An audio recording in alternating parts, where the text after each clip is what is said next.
నమస్తే, welcome to morning bulletin. టీచర్లను జీవితంలో ఎప్పటికీ మర్చిపోలేమని ఆంధ్రప్రదేశ్ ముఖ్యమంత్రి నారా చంద్రబాబు నాయుడు తెలిపారు. ఉపాధ్యాయులకి ఆదర్శవంతమైన వ్యక్తి డాక్టర్ సర్వేపల్లి రాధాకృష్ణ అని పేర్కొన్నారు.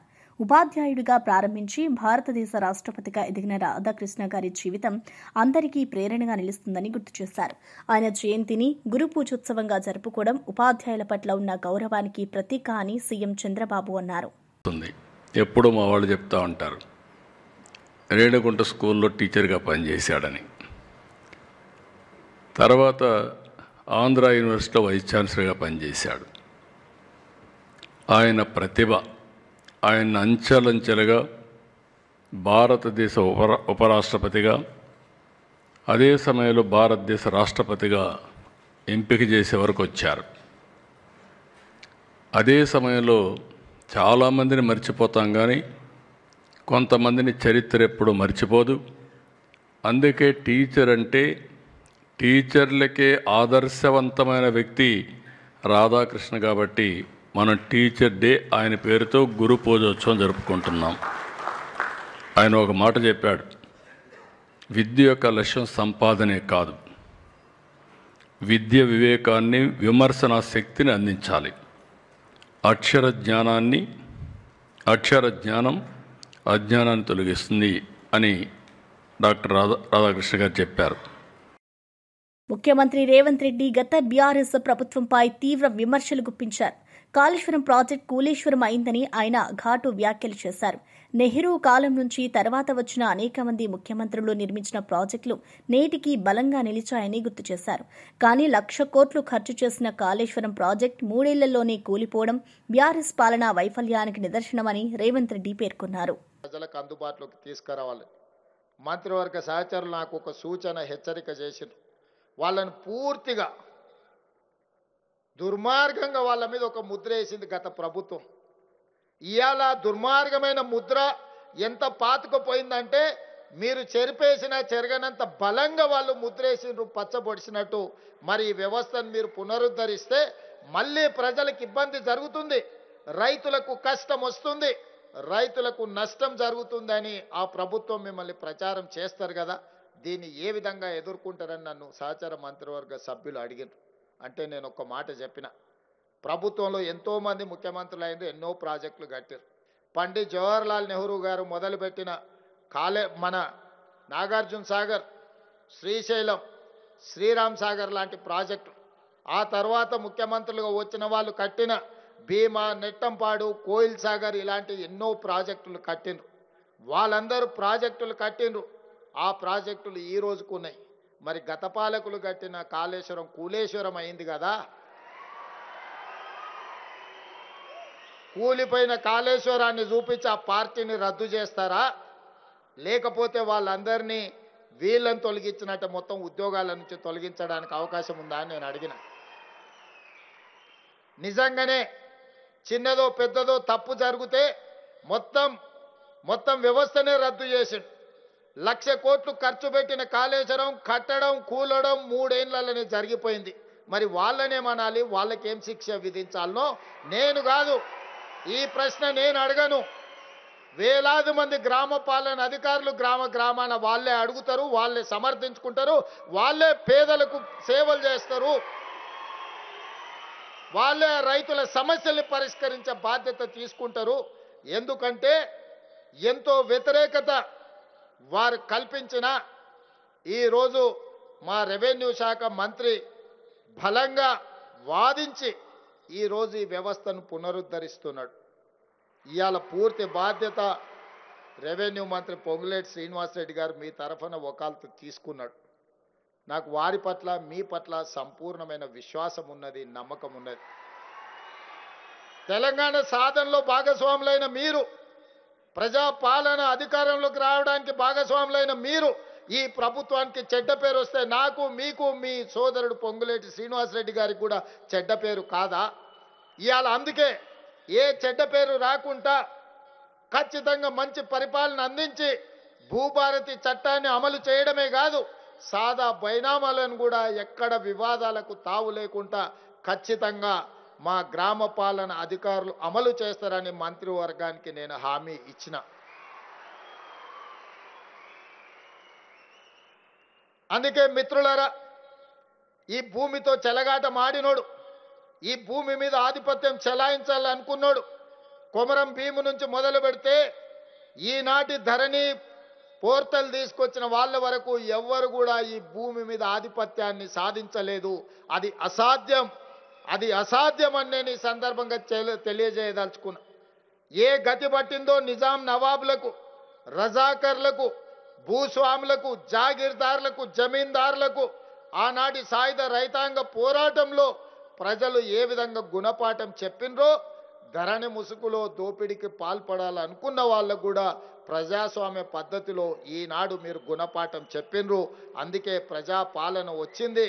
ఇందిరమ్మ రాజ్యంలో మళ్ళీ మీ కొలువుల జాతర మొదలైంది. అందుకే ఇది మీ ఆత్మ గౌరవానికి సంబంధించిన సమస్య.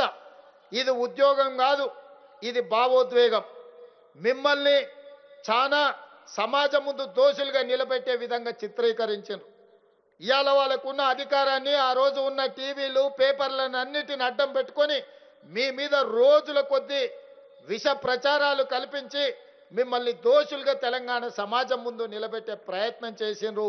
ఒక రకంగా ఈ తప్పుడు ప్రచారం బలంగా ప్రజల మెదళ్లలో నాటుకుపోయే విధంగా ఈ విష ప్రచారాన్ని ఆనాటి పాలకులు కల్పించారు. అందుకే మిత్రులారా, జాగ్రత్తగా ఉండండి. ఈరోజు సమయస్ఫూర్తితో, సంవయనంతో మనం అందరం వ్యవహరించాలి. రేపు జరగబోయే కార్యక్రమాలలో మీరు క్రియాశీలక పాత్ర పోషించాలి. గతంలో ఏదైతే మన మీద ముద్ర వేసిండ్రో ఆ ముద్రను తొలగించుకోవడమే కాదు, ముద్ర వేసిన ఆనాటి పాలకులు తప్పుడు విధానాలు, ధరణి పేరు మీద పాల్పడ్డ దోపిడీలను ప్రజలకు వివరించే విధంగా మనందరం ఈనాడు ప్రతిజ్ఞ చెయ్యాలి. గత వైసీపీ ప్రభుత్వ పాలనలో దాదాపు 12 లక్షల మంది పిల్లలు ప్రభుత్వ పాఠశాలలకు దూరమయ్యారని ఆంధ్రప్రదేశ్ మంత్రి నారా లోకేష్ విమర్శించారు. ఉపాధ్యాయులను ఏకంగా వైన్ షాపుల ముందు కాపలా కాయడానికి పెట్టిన ఘటనలు జరిగాయని గుర్తు చేశారు. జీతాలు కూడా ఎప్పుడొస్తాయో తెలియని పరిస్థితి ఉండేదని పేర్కొన్నారు. అంతేకాదు, చివరికి ఎన్నికల డ్యూటీ నుంచి కూడా ఉపాధ్యాయులను తప్పించాలని గత ప్రభుత్వం ప్రయత్నించిందని ఆరోపించారు. ఏసర్ రిపోర్ట్లో కూడా ఈరోజు లెర్నింగ్ అవుట్కమ్స్లో మనం వెనకబడిపోయే పరిస్థితి. ఉపాధ్యాయుల్ని ఏకంగా వైన్ షాప్ ముందల ఆనాడు కాపలా కాసేదాన్ని కూడా పెడతాం జరిగింది. ట్రాన్స్ఫర్ విషయంలో నేను ఎంత తక్కువ మాడితే అంత మేలేం, ఎందుకంటే గతంలో ఎలా జరిగిందో నాకన్నా మీకే బాగా తెలుసు. ఇంకా జీతాలు ఎప్పుడు వస్తే కూడా తెలియని పరిస్థితి ఆ రోజులు కూడా మనందరం చూసాం. చివరికి మిమ్మల్ని ఎలక్షన్ డ్యూటీ నుంచి కూడా తప్పించాలని గత ప్రభుత్వం ప్రయత్నించింది. సో ఇన్ని కష్టమైన పరిస్థితుల నుంచి ఈరోజు మొత్తం దేశానికి ఆంధ్ర రాష్ట్రంలో ఏదో జరుగుతుంది, అద్భుతమైన ఫలితాలు రాబోతున్నాయని మొత్తం దేశం మన వైపు చూసే విధంగా మీరు చేసినందుకు ఈ సభాముఖంగా ఉపాధ్యాయులందరికీ పేరు పేరున నా హృదయపూర్వక ధన్యవాదాలు తెలుపుకుంటున్నాను. మంత్రి కోమటిరెడ్డి వెంకటరెడ్డి వ్యాఖ్యలపై మాజీ మంత్రి జగదీష్ రెడ్డి తీవ్రంగా స్పందించారు. ఎప్పటికైనా కోమటిరెడ్డి వెంకటరెడ్డి, సీఎం రేవంత్ రెడ్డి ఇద్దరూ బీజేపీలో చేరతారనే సందేహం లేదని ఆయన వ్యాఖ్యానించారు. రాష్ట్రంలో పరిస్థితులు రోజురోజుకు దారుణంగా మారుతున్నాయని, ఎస్ఎల్బీసీ వద్ద చనిపోయిన శవాలను కూడా ప్రభుత్వం బయటకు తీయలేకపోతుందని విమర్శించారు. ఎంత సిగ్గుమాలిన పని అంటే, ఎస్ఎల్బీసీకి మళ్ళీ పోదాం రేపో ఎల్లుండో. ఒక దిక్కు గన్ని 100 టీఎంసీల నీళ్లు సముద్రం పాలవుతున్నాయి.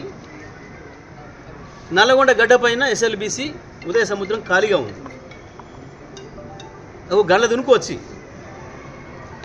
సిగ్గు లేకుండా ఇంకా మేము ఎస్ఎల్బీసీ పూర్తి చేస్తాం, మేము ఏందో చేస్తాం. చచ్చిపోయిన శవాలు తీయడానికి దిక్కు లేదు ఇప్పటివరకు. బహుశా ప్రపంచంలో ఏడ ఉండదు గింత సిగ్గుమాలిన, గింత చేతగాని గింత ప్రభుత్వం. చనిపోయిన శవాలను కూడా బయట తెలియని ప్రభుత్వం. ఇంకా అంటే మేము ఏందో చేస్తాం, ఏందో పీకుతాం, ఏందో ఏం మాట్లాడండి కదా సిబిఐకి ఇచ్చి ప్రధానమంత్రిని కలుస్తా అని. ఓకే, తప్పకుండా నువ్వు నీ ముఖ్యమంత్రి ఇద్దరు ప్రధానమంత్రి పార్టీలు చేరటం ఎప్పటికైనా మాకు తెలుసు ఆ సంగతి. దాని కొరకే లైన్ ఏర్పాటు చేసుకుంటున్నావు. పోయినప్పుడల్లా గడ్కరీని కలిసి వచ్చాడు నువ్వు, నీ ముఖ్యమంత్రి రహస్యంగా అమిత్ షాను ఇంకోని కలిసి వచ్చాడు. ఎప్పటికైనా మీరు అందులో పోవాల్సిన వాళ్ళే ఇద్దరు, అందులో సందేహం ఏం లేదు. సిబిఐకి ఇచ్చిన వెంటనే చెప్పాలి. ఎందుకు మీరు బీఆర్ఎస్ ప్రెసిడెంట్ కేటీఆర్, మాజీ స్పీకర్ పోచారం శ్రీనివాసరెడ్డి రాజకీయాలపై స్పందించారు. బాన్సువాడలో పోచారం ఓడిపోవడం ఖాయమని ధీమా వ్యక్తం చేశారు. 40 ఏళ్ల రాజకీయ అనుభవం ఉన్న ఆయన ప్రస్తుతం ఏ పార్టీలో ఉన్నాడో చెప్పుకోలేని దయనీయ స్థితిలో ఉన్నారని కేటీఆర్ విమర్శించారు. అయితే బీఆర్ఎస్లో ఉన్న ప్రతి కార్యకర్త మాత్రం తెలంగాణను సాధించిన పార్టీలో ఉన్నామని గర్వంగా చెప్పుకోగలరని అన్నారు. రాష్ట్ర ప్రభుత్వం పార్టీ ఉన్నంత కాలం అత్యున్నత స్థాయిలో 10 ఏళ్ల పాటు అన్ని పదవులు కూడా వారు అనుభవించారు.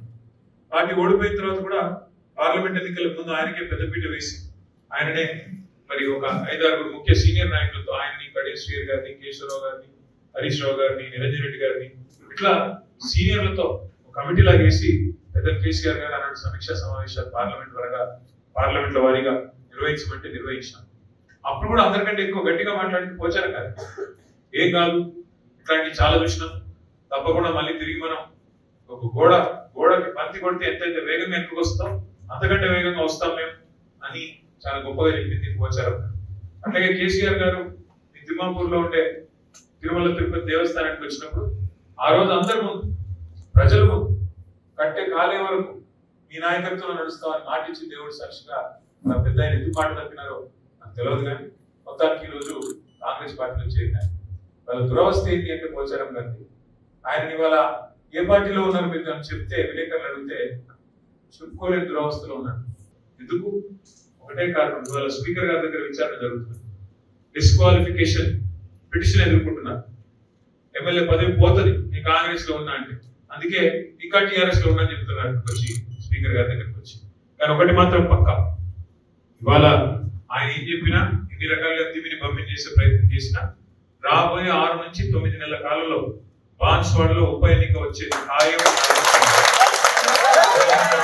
ఎందుకంటే సుప్రీంకోర్టు సీరియస్ గా ఉంది. వీళ్ళు వాళ్ళు కాదు, సుప్రీంకోర్టు భారతదేశ అత్యున్నత న్యాయస్థానం, సర్వోన్నత న్యాయస్థానం సుప్రీంకోర్టు. ఆ చీఫ్ జస్టిస్ గారు ఇప్పటికి 10 సార్లు మొట్టికాయలు వేసినారు రాష్ట్ర శాసనసభ స్పీకర్ గారికి.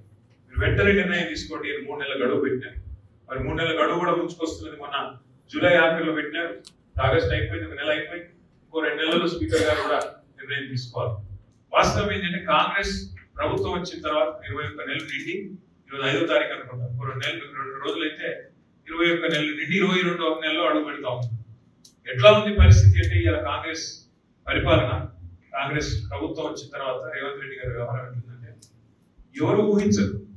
ఇంత వేగంగా ఇంత స్వల్ప సమయంలో ఇంత వ్యతిరేకత మూటగట్టుకున్న ప్రభుత్వం బహుశా భారతదేశంలో ఇంతవరకు ఎవరు లేరు. ఏదైతే స్వర్గం చూపెట్టారు, గ్యారంటీ కార్డులు ఇచ్చి 100 రోజుల్లోనే అన్ని హామీలు అమలు చేస్తామని అందరికీ అన్ని రకాల హామీలు ఇచ్చి మొత్తం లెక్క కూడితే 420 హామీలు, 1 కాదు 2 కాదు 420 హామీలు ఇచ్చి ఓట్లు వేయించుకొని ఆ తర్వాత ఈ రోజు మళ్ళీ కేసీఆర్ గారు అప్రూపాలు చేసినాడని అదని ఇదని తప్పించుకునే ప్రయత్నం ఏదైతే చేస్తున్నారో ఇది ప్రజలకు కూడా వాస్తవం అర్థమైంది. 5 ఏళ్ల కోసం నీకు ప్రజలు అవకాశం ఇచ్చినప్పుడు నువ్వేం చేయాలా? కేసీఆర్ గారు రూపాయి పని చేస్తే నువ్వు రూపాయి పని చేయండి. లండన్లో జరిగిన మీట్ అండ్ గ్రీట్ కార్యక్రమంలో మాజీ మంత్రి ఎమ్మెల్యే హరీష్ రావు తెలంగాణ రాష్ట్ర అభివృద్ధిని వివరించారు. గత 10 ఏళ్లలో తలసరి ఆదాయంలో తెలంగాణ దేశంలో అగ్రగామిగా నిలిచిందని తెలిపారు. జీఎస్టీపీ వృద్ధిలో తెలంగాణకు దరిదాపుల్లో కూడా ఏ రాష్ట్రం లేనని చెప్పారు. ప్రతి ఇంటికి నల్ల ద్వారా స్వచ్ఛమైన తాగునీరు అందించడం, 24 గంటల నాణ్యమైన కరెంటును 1 సంవత్సరంలోనే ఇవ్వడం కేసీఆర్ నాయకత్వంలో సాధ్యమైందని గుర్తు చేశారు. 60 ఏళ్లలో కాని పనిని కేసీఆర్ ఏడాదిలో సాధించారని హరీష్ రావు పేర్కొన్నారు. దేశం అనుసరిస్తుంది అనేవారు, కానీ కేసీఆర్ గారి చరిత్రను తిరగరాసిండ్రు. తెలంగాణ ఆచరిస్తుంది, భారతదేశం అనుసరిస్తుంది. 10 ఏళ్లలో చేసి చూపించారు కేసీఆర్. ఇదేదో పొలిటికల్ స్పీచ్ కాదు. మీరు లాస్ట్ 10 years లో చూస్తే, మీరు గూగుల్లో సెర్చ్ చేస్తే పర్ క్యాపిటల్ ఇన్కమ్ లో మన తెలంగాణ రాష్ట్రం దేశంలో అగ్రగామిగా ఉంటుంది. పర్ క్యాపిటల్ పవర్ కన్జంప్షన్ లో ఇండియాలో మనం టాప్ 2-3 లో ఉంటాం. మన జిఎస్టిపి గ్రోత్ రేట్ లో ఇండియాలో ఏ స్టేట్ కూడా మన దరిదాపుల్లో కూడా జిఎస్టిపి గ్రోత్ రేట్ లో ఉండదు. ఎవ్రీ హౌస్ హోల్డ్, ప్రతి ఇంటికి స్వచ్ఛమైన త్రాగునీరు అందించింది కేసీఆర్ గారు. యాక్చువల్ గా మన ఎలక్షన్ మేనిఫెస్టోలో పెట్టలే, కానీ కేసీఆర్ గారు తనకు తానే డెడ్ లైన్ పెట్టుకున్నాడు. ఓ రోజు అసెంబ్లీలో మాట్లాడుతూ వచ్చే 3 ఏళ్లలో ప్రతి ఇంటికి త్రాగునీరు ఇవ్వకపోతే మళ్ళీ ఎన్నికల్లో పోటీ చెయ్యము అని చెప్పాడు కేసీఆర్. మా గుండెలు అదిరిపోయింది అసెంబ్లీలో ఉన్నాం. ఇంత ధైర్యంగా చెప్పేది. ఎందుకంటే మనకంటే ముందు 60 ఏళ్ళు పాలించిన వాళ్ళు ఉన్నారు. 60 ఏళ్లలో చేయని పనిని 3 ఏళ్లలో చేస్తాను. ఒక మారుమూల గోండుగూడెం నుంచి హైదరాబాద్ నగరం వరకు ప్రతి ఇంటికి స్వచ్ఛమైన శుద్ధి చేసిన త్రాగునీరు అందిస్తాను. ఆ ప్రోగ్రాం పేరే మిషన్ అని ఒక ప్రోగ్రాం పెట్టాను. నిజంగా ప్రతిరోజు ఉదయం లేస్తే మనం కాఫీ టీ ఎట్లా తాగుతామో కేసీఆర్ గారు ఉదయం లేవగానే 2 పనులు చేసేవాడు. పవర్ అసలు మనం బీఆర్ఎస్ పార్టీ అధికారంలోకి వచ్చినాడు రాష్ట్రంలో హైదరాబాద్ లో 4 hours పవర్ హాలిడే. గ్రామీణ ప్రాంతాల్లో అయితే పొద్దున 6కి పోతే రాత్రి 6 దాకా కరెంట్ రాదు. కరీంనగర్, వరంగల్, ఖమ్మం, నల్గొండ, నిజామాబాద్ ఇట్లాంటి జిల్లా హెడ్ క్వార్టర్స్ అయితే daily 6 hours power cut. Industries కు 3 days పవర్ హాలిడే. ఆ సిచ్యువేషన్ లో రాష్ట్రం ఏర్పడింది. కానీ 1 year లో ఎగ్జాక్ట్లీ ఇయర్ అది గ్రామీణ ప్రాంతమా, పట్టణ ప్రాంతమా, హైదరాబాద్ నగరమా, అది పరిశ్రమల, గృహ అవసరాల, వ్యవసాయమా, ఎవ్రీ కన్స్యూమర్ 24/7 క్వాలిటీ పవర్ ఒక్క సంవత్సరంలో ఇచ్చి చూపించాడు కేసీఆర్. 60 ఏళ్లలో దాని పని ఒక్క సంవత్సరంలో చేసి చూపించింది బీఆర్ఎస్ ప్రభుత్వం. అంటే అది కమిట్మెంట్, డెడికేషన్. ఉదయాన్నే మనం కాఫీ తాగినట్టు కేసీఆర్ గారు పొద్దున్న లేవగానే ఇలా పవర్ డిమాండ్ ఎంత, ప్రొడక్షన్ ఎంత, what is the gap, how to meet it out, ఎంత పర్చేస్ చేయాలి అవసరమే. కానీ ఉదయాన్నే ఫస్ట్ తన ఐప్యాడ్ తీసుకొని పవర్ డిపార్ట్మెంట్ చూసేవారు, దెన్ మిషన్ భగీరథ ప్రోగ్రెస్ చూసేవారు. ఇట్లా ఒక డెడికేషన్ తో పనిచేస్తారు. Not like a chief minister, ఈ work like a CEO of an organization. అంత డెడికేటెడ్ గా, ఫోకస్డ్ గా పనిచేయడం వల్ల ఆ రకమైన అద్భుతమైన ఫలితాలు వస్తాయి. తాడిపత్రి వైపు బయలుదేరిన కేతిరెడ్డి పెద్దారెడ్డి ఈరోజు తిమ్మంపల్లిలోని లక్ష్మీ వెంకటేశ్వర స్వామి ఆలయంలో ప్రత్యేక పూజలు నిర్వహించారు. సుప్రీంకోర్టు ఆదేశాల మేరకు తాడిపత్రికి పెద్దారెడ్డి వెళ్తున్నట్లు తెలుస్తోంది. ఈ నేపథ్యంలో ప్రాంతంలో భద్రతా ఏర్పాట్లు కట్టుదిట్టం చేయబడ్డాయి. భారీగా పోలీసులు మోహరించడంతో తాడిపత్రిలో కాసింత ఉద్రిక్తత వాతావరణం నెలకొంది. పెద్దారెడ్డి పర్యటనను చూసేందుకు స్థానికులు పెద్ద ఎత్తున తరలివచ్చారు.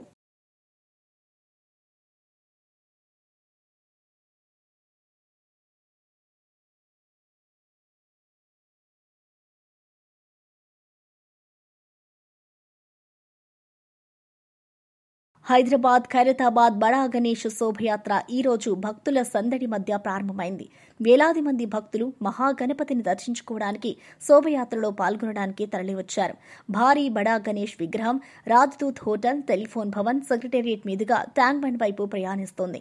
నగరంలోని ప్రధాన రహదారులపై భక్తుల కోలాహలం నెలకొంది. భక్తుల భజనలు, నినాదాలతో గణపతిని ఘనంగా సాగనంపుతున్నారు. మధ్యాహ్నం 2 గంటలకు ట్యాంక్ బండ్ వద్ద బడా గణేష్ నిమజ్జన కార్యక్రమం జరగనుంది.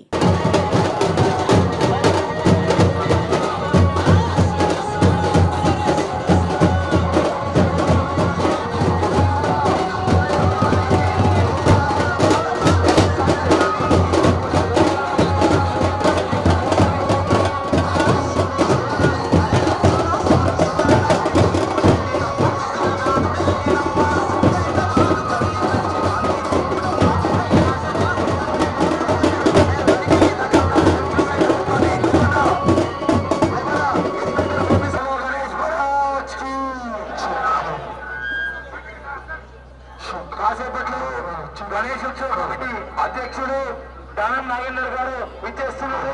వారికి గణేశోత్సవ కమిటీ తరఫున స్వాగతం, సుస్వాగతం. బోలో గణేష్ మహారాజ్ కి, బోల్ కర్తవత్ గణేష్ మహారాజ్ కి, బోల్ గణేష్ మహారాజ్ కి, బోల్ గణేష్ మహారాజ్ కి. BRS MLA Harish Rao MLC కవిత చేసిన కామెంట్స్ పై స్పందించారు. తన రాజకీయ జీవితం ఓ తెరిచిన పుస్తకంలా పారదర్శకంగా ఉందని ఆయన స్పష్టం చేశారు. తెలంగాణ రాష్ట్ర సాధనలో తన నిబద్దత, కృషి అందరికీ తెలిసిందేనని గుర్తు చేశారు. ప్రజల ఆకాంక్షల మేరకే పనిచేయడం తన బాధ్యతగా భావిస్తున్నారని హరీష్ రావు తెలిపారు. నాపై చేసిన ఆరోపణలను వారి విఘ్నతకే వదిలేస్తున్నారని పేర్కొన్నారు. ఒక తెరిచిన పుస్తకం లాంటిది. సరే, గత కొంతకాలంగా మా పార్టీ పైన, అదేవిధంగా నా పైన కొన్ని రాజకీయ పార్టీలు చేస్తున్నటువంటి వ్యాఖ్యలనే వారు కూడా చేయడం జరిగింది. అయితే ఆ వ్యాఖ్యలు వారు ఎందుకు చేశారో, అది వారి విజ్ఞతకే నేను వదిలేస్తున్నాను.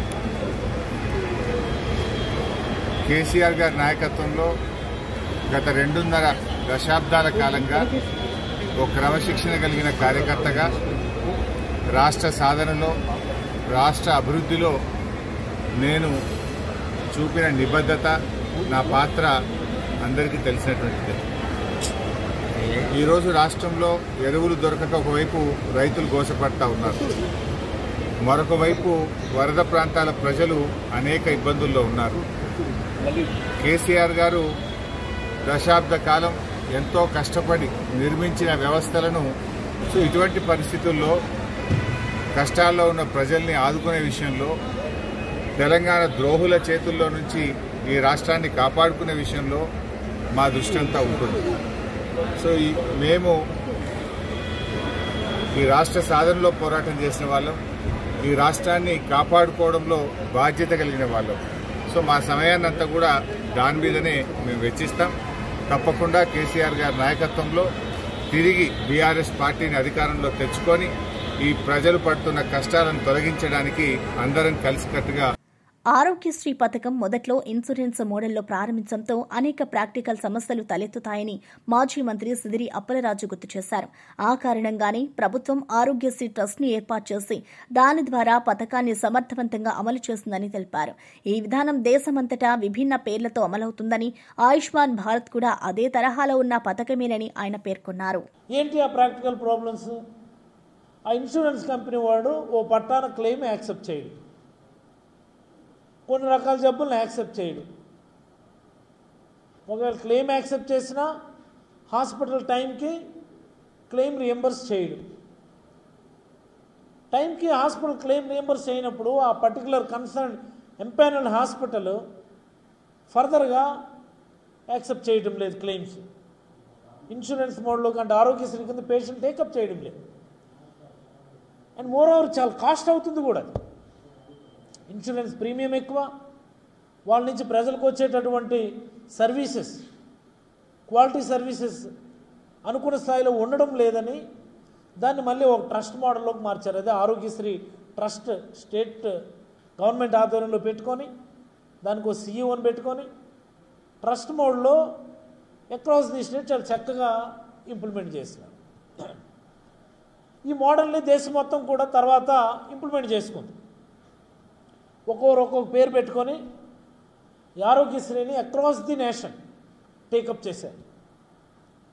నరేంద్ర మోడీ గారి నేతృత్వంలో ఆయుష్మాన్ భారత్ అని పిఎంజేఏ అంటే ప్రైమ్ మినిస్టర్ జన్ ఆరోగ్య యోజన అని ఓ పథకం పెట్టారు.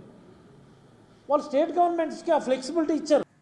గుంటూరుకు కూతవేటు దూరంలో ఉన్న గ్రామంలో తాగునీరు లభించక 43 మంది మరణించారని మాజీ ఎమ్మెల్యే గోపిరెడ్డి శ్రీనివాసరెడ్డి ఆవేదన వ్యక్తం చేశారు. మద్యం డోర్ డెలివరీ జరుగుతున్నా పరిశుభ్రమైన మంచినీళ్లు మాత్రం దొరకక ప్రజలు ప్రాణాలు కోల్పోవడం దారుణమని ఆయన విమర్శించారు. పీహెచ్సీలు, సచివాలయాలు నిర్వీర్యం కావడంతో వైద్య సహాయం సకాలంలో అందక పరిస్థితి మరింత విషమించిందని తెలిపారు.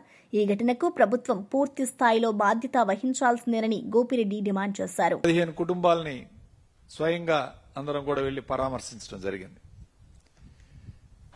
ఇవన్నీ కూడా మొట్టమొదట జ్వరంతో ప్రారంభమై ఈ జబ్బు, ఈ యొక్క చనిపోయిన వారందరూ కూడా జ్వరంతో ప్రారంభమై వారం రోజులు 10 రోజుల్లో అందరూ కూడా వివిధ హాస్పిటల్స్లో గుంటూరుకి సంబంధించి ప్రైవేట్ హాస్పిటల్స్లో చికిత్స పొందుతూ కొంతమంది హాస్పిటల్లో చనిపోవటం, కొంతమంది ఇంటికి వచ్చిన తర్వాత 1 రోజు 2 రోజుల్లో చనిపోవటం జరుగుతూ ఉంది. ఏమిటి దీనికి కారణం, ఎందుకు చనిపోతున్నారు అనేది కూడా మేమంతా కూడా పరిశీలించడం జరిగింది. ముఖ్యంగా మెలీడియోసిస్ అనే ఒక జబ్బుతో, ఈ జబ్బు బ్యాక్టీరియా వలన వస్తుంది. బర్కోహోల్డీరియా సూడోమలే అనే ఒక బ్యాక్టీరియా. ఈ బ్యాక్టీరియా వలన ఈ జబ్బు వస్తుంది. ఈ జబ్బు కంటామినేటెడ్ సాయిల్లో గాని, వాటర్ నీళ్లు కలుషితమైన నీరు తాగటం వలన గాని, కలుషితమైన సాయిల్ అంటే భూమిలో ఉండి దీనివలన ఈ జ్వరం, కీళ్ల నొప్పులు, అవయవాలు డ్యామేజ్ అయిపోయి వారం రోజుల్లో పూర్తిగా లేవరు ఇలాంటివన్నీ కూడా డ్యామేజ్ అయిపోయి చనిపోవడం జరుగుతూ ఉంది. నిజంగా బాధాకరమైన విషయం ఏంటంటే ఈ గ్రామం నుంచి గుంటూరు పట్టణానికి రోజు కూడా దాదాపు 45 లక్షల లీటర్లు గుంటూరు జిల్లా తురకపాలెం గ్రామంలో మైనింగ్ జరిగిన చోట నిల్వ ఉన్న నీటిని కూటమి ప్రభుత్వం ప్రజలకు సరఫరా చేస్తుందని మాజీ మంత్రి అంబటి రాంబాబు ఆగ్రహం వ్యక్తం చేశారు. ఆ నీటి కారణంగానే కలుషిత సమస్యలు తలెత్తి అంటువ్యాధులు వ్యాప్తి చెందాయని, పదుల సంఖ్యలో ప్రజలు ప్రాణాలు కోల్పోయారని ఆయన అన్నారు. మద్యం విచ్చలవిడిగా దొరికే పరిస్థితి ఉన్నా పరిశుభ్రమైన తాగునీరు లభించగా ప్రజలు ఇలా మృత్యువాటా పడడం దారుణమని పేర్కొన్నారు. ఈ ఘటనపై ప్రభుత్వం వెంటనే విచారణ జరిపి బాధ్యులపై చర్యలు తీసుకోవాలని అంబటి రాంబాబు డిమాండ్ చేశారు. రాలిపోయారు. ఈ రాలిపోయినటువంటి సంఘటనని మేము ప్రధాన ప్రతిపక్షంగా వెళ్లి పరిశీలించి కొన్ని విషయాలను గ్రహించి ప్రభుత్వానికి సలహా ఇచ్చి ఒత్తిడి తీసుకురావాలనేటువంటి ప్రధానమైన ధ్యేయంతో మేము నలుగురు వెళ్లి నిన్న సుమారుగా 15 కుటుంబాలను పరామర్శించాం. ఆ గ్రామంలో ఉన్న పరిస్థితులను ప్రత్యక్షంగా చూశాం. పెద్దలందరినీ కూడా ఏమిటి కారణాలని వారికి తెలిసినటువంటి విషయాలను సేకరించాం. ఫైనల్గా మాకు అర్థమైంది, అది కరెక్టా కాదా ప్రభుత్వం తేల్చాలి. కంటామినేషన్, వాటర్ కంటామినేషన్ వలన ఈ వ్యాధులు వచ్చాయి అనేది ప్రాథమికంగా మాకు అనిపించిన సమాచారం. ఈ తప్ప రైట ప్రభుత్వం నిర్ణయించుకోవాలి. ఈ వాటర్ కంటామినేషన్ ఎందుకు వచ్చింది ఆ గ్రామంలో? ఆ గ్రామంలో ఇందాక డాక్టర్ గారు చెప్పినట్టుగా ఒక పెద్ద గుంట ఉంది, సంజీవయ్య గుంట అని. ఆ గుంట ఏంటంటే క్వారీయింగ్ చేసి కొండలాలను పగలగొట్టి క్వారీయింగ్ చేసిన తర్వాత పెద్ద గుంటగా ఏర్పడింది. అది ఒక చెరువులాగా ఏర్పడింది. దానిలోకి నీళ్లు ఎక్కడొస్తాయంటే కొండ మీద నుంచి జారి వర్షం పడ్డప్పుడు వస్తాయి. కొండ మీద నుంచి జారి వర్షం పడ్డప్పుడు వచ్చేటప్పుడు అక్కడంతా కూడా బ్లాస్టింగ్ జరుగుతూ ఉంటుంది. ఆ బ్లాస్టింగ్ మెటీరియల్ కూడా దానిలో కలుస్తూ ఉంటుంది. కలిసి అదంతా ఆ గుంటలో చేరి ఆ గుంట ఇంకిపోదు, కింద కూడా రాయే కాబట్టి అలా మురిగిపోతూ ఉంటుంది. వాటర్ హెడ్ ట్యాంక్ కి దీన్ని రీసెంట్గా, ఇప్పుడు ఇంతకుముందు చేయలే, రీసెంట్గా ఈ వాటర్ను వాటర్ హెడ్ ట్యాంక్ కి పంపించారు. పంపించి డిస్ట్రిబ్యూషన్ లైన్స్కి ఇచ్చారు. ఎందుకు ఇచ్చారంటే తాగునీరు కాదు, వాడుకోవడానికి ఇచ్చారు. మరి వాడుకున్నారో ప్రజలు, తాగారో మనకు తెలియదు. దీనివల్లనే ఈ కంటామినేషన్ వచ్చింది, ఈ ఎపిడమిక్ వచ్చింది అనేది మాకు సాధారణంగా అనిపించినటువంటి అంశం. దీనివల్ల ఇంతమంది చనిపోయారు. అసలు వాటర్ ఎందుకు ఎక్కించారు ఆ పాడుబండి గుంటలో నుంచి అనేది ఇక్కడ ప్రశ్న.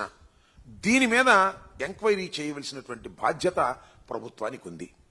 వర్షం వస్తున్నామని తెలిసిన తర్వాత మాత్రమే ప్రభుత్వ యంత్రాంగం కదిలింది.